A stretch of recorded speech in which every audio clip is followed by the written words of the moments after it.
Ibinahagi nga ni Nadia Montenegro ang mga kaganapan sa unang gabi ng wake ni Nora Aunor. Makikita nga dito na kompleto ang pamilya ni Ian De Leon. At dahil nga hinirang na national artist itong si Nora Aunor, ngayong gabi nga sa kanyang first night ay mayroon na nga ring nagbabantay sa kanya. Mayroon ding bandera ng Pilipinas ang kanyang kapaong.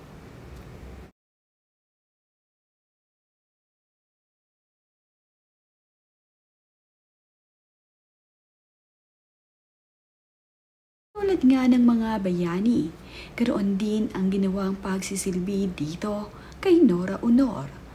Makikita naman at spotted itong si Lotlot De Leon na nasa likuran ang kanyang asawa na nakapasuporta sa kanya. Spotted din itong si Jericho Rosales na nakaantabay dito kay Janine Gutierrez. Kasama nga ni Jericho ang pamilya ni Janine Gutierrez sa upuan. Marami naman nga ang humanga sa napaka-supportive na si Jericho Rosales sa kanyang girlfriend na si Janine.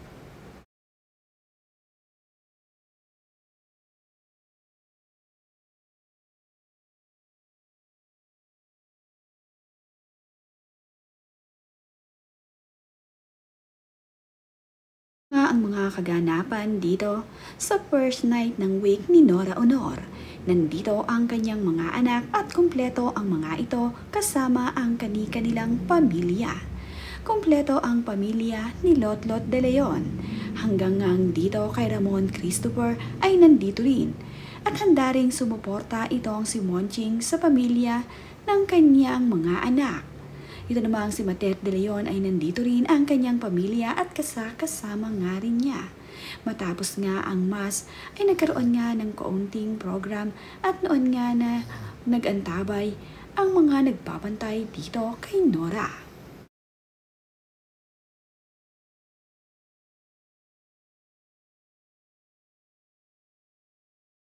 Makikita nga na maraming bumisita sa first night ng wake ni Nora Aunor.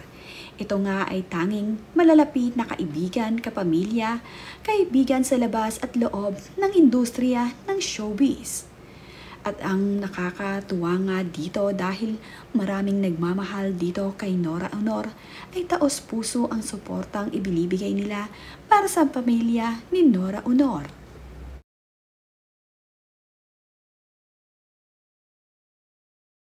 Malungkot man at nawala itong si Nora Aunor sa kanyang pamilya at sa mga taong nagmamahal sa kanya, ay kakayanin naman ito ng kanyang pamilya ngayong sama-sama sila.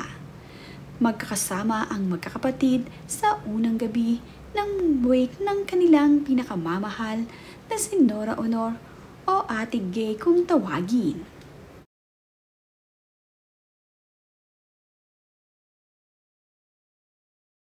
Spotted naman ang magpartner na si Coco Martin at Julia Montes na dumalaw rin sa unang gabi ng wake ni Nora Aunor. Nakakatuwa nga na sa ganitong mga pagkakataon itong si Coco Martin ay hindi nag-aatubili na hindi makapunta sa mga importanteng tao na nakasama niya. Nagkasama nga itong si Coco Martin, Julia Montes at Nora Aunor sa palabas na Padre de Pamilya.